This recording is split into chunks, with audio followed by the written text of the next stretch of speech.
Hola colega, soy Alfredo de Bioanálisis al Día y hoy vamos a ver la obtención del Monodysplasia Score o puntaje de displasia de monocitos para la diferenciación de leucemia mielomonocítica crónica y la monocitosis reactiva al momento de realizar una validación del hemograma.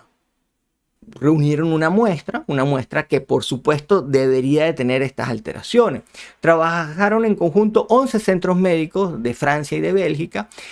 Por supuesto, reunieron esa muestra debería de tener pacientes que tienen leucemia mielomonocítica crónica con los criterios de la OMS que ya hemos descrito, y por supuesto la muestra inicial antes de todo tratamiento, y también una gran cantidad de pacientes que son mucho más fáciles de recolectar con monocitosis reactiva sin diagnóstico de neoplasia. Generalmente son muestras que vienen de emergencia, de la terapia, de cirugía, de infectología. Con esto ellos crearon esta muestra de 696 individuos, una recolección que hicieron entre el 2014 y el 2016, y esta muestra la llamaron una corte de aprendizaje. Hoy en día se está utilizando mucho estos términos. Me parece que es bastante orientativo hacia cómo es el proceso para obtener este tipo de nuevos índices. Esta corte o esta muestra de aprendizaje vemos que, por supuesto, la mayor parte son monocitosis reactiva, es lo más fácil de encontrar. Aquí están como serían la mediana de lo que serían los glóbulos blancos, la hemoglobina, las plaquetas. Y aquí tenemos para los 61 casos que lograron recolectar de leucemia mielomonocítica crónica. Aquí vemos que, bueno, el comportamiento general del grupo o de la muestra es que en las leucemias mielomonocíticas crónicas hay una mayor cantidad de glóbulos blancos, hay una disminución de la hemoglobina, hay una disminución de la plaqueta, cosas que son clásicas en estas neoplasias. Mientras que en este proceso de monocitosis reactiva hay un ligero aumento de los glóbulos blancos y los otros parámetros se encuentran bien. Ahora, ¿qué van a hacer con esto? Bueno, van a tratar de encontrar algo que permita la diferenciación basado en esos parámetros poblacionales que es capaz de realizar este instrumento. Esto fue lo que ellos, sacaron esta información de estos instrumentos para este grupo de pacientes. Aquí vemos, por ejemplo, el recuento de neutrófilo.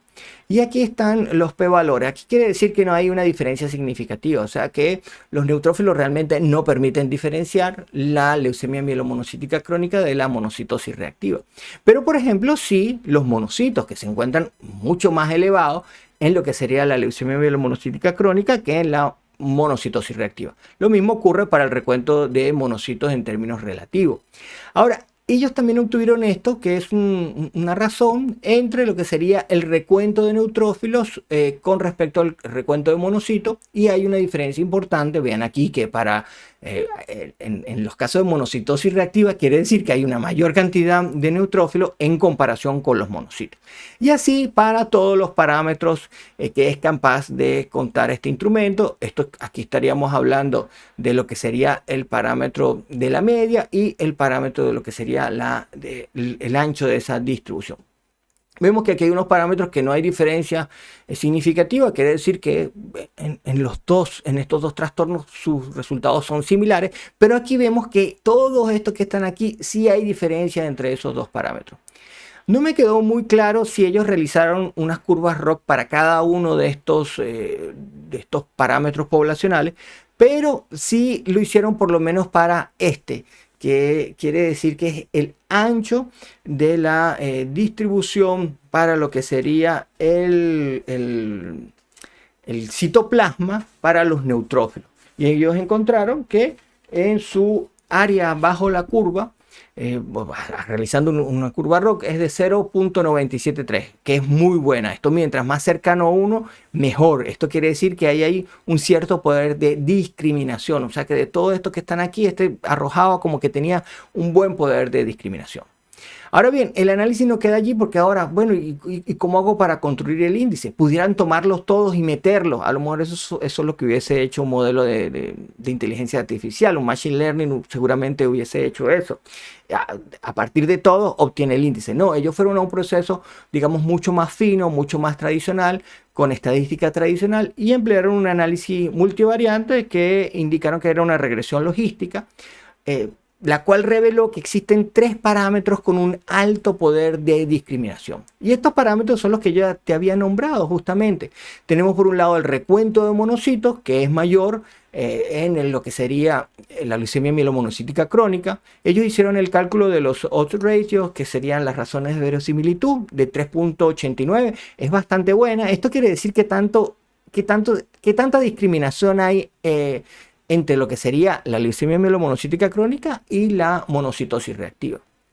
También vieron que efectivamente en el caso de las monocitosis reactivas hay una mayor cantidad de neutrófilos en comparación con los monocitos, que es lo que nos quiere decir esta razón que tenemos aquí. Y para este parámetro que mide entonces la dispersión del citoplasma de los neutrófilos, se encontró que es mayor en lo que sería la leucemia mielomonocítica crónica. Y ya con esto ellos construyeron su modelo. Ahora bien, ¿qué quiere decir ese parámetro que nosotros estamos viendo aquí? Si recordamos de nuevo nuestro gráfico, aquí teníamos lo que sería la dispersión lateral que se refiere al citoplasma, y aquí vemos que este punto medio sería la media de ese citoplasma, sería el NX, y aquí también podemos ver entonces lo que sería la amplitud de esta nube desde el punto de vista, lo estamos viendo desde este ángulo, desde este plano que se nos refiere al citoplasma, desde el punto de vista del citoplasma. Ahora, en los pacientes con la leucemia mielocítica crónica, esto tiende a ser mayor. Esta amplitud que nosotros vemos aquí tiende a ser mayor. Entonces, existe una mayor dispersión en lo que sería este citoplasma. Y hay una mayor dispersión de ese citoplasma que está midiendo ese instrumento, y por eso este NWX es mayor, y justamente nos está refiriendo a que existe una mayor dispersión en el citoplasma de los neutrófilos. ¿Y eso qué quiere decir? ¿Y eso en qué se traduce? Bueno, ellos llegan a la conclusión de que esto se traduce en una hipogranulación muy fina de los neutrófilos.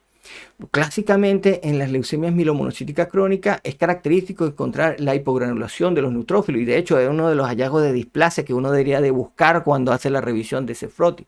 Pues ellos encontraron que este parámetro se relaciona directamente con esta hipogranulación. Ellos dicen que es tan pero tan fina que el ojo humano no sería capaz de observarla, pero desde este punto de vista que podríamos llamar matemático, recuerda tú que la matemática es el lenguaje de la ciencia, y desde este punto de vista matemático es posible detectar esa hipogranulación fina de los neutrófilos y relacionarlo con la leucemia mielomonocítica crónica. Es decir, que este aumento que nosotros tenemos aquí en este ancho del citoplasma, de la nube de los neutrófilos, se relaciona con una hipogranulación de los neutrófilos, que es muy, muy, muy fina, que nosotros probablemente no seamos capaces de detectarla. Eso es lo que ellos señalan en la publicación.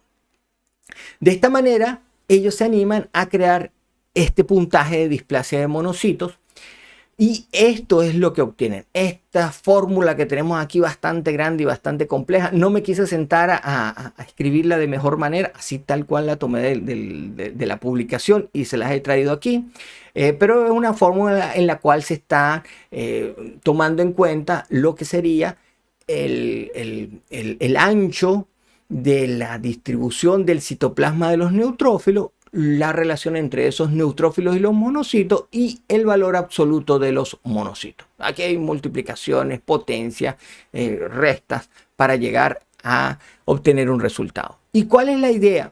Que al yo pasarle esto a los pacientes, el paciente me va a dar un determinado puntaje.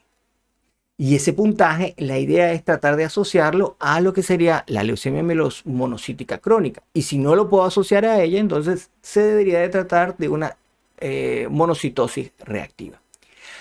Una vez que ellos obtienen esto de esa muestra, se lo aplican nuevamente a esa muestra y realizan entonces un análisis ROC de esto. Y esto fue parte de nuestro en vivo Monodysplasia Score o puntaje de displasia de monocitos, una herramienta para optimizar la revisión de frotis en caso de monocitosis reactiva y leucemia mielomonocítica crónica.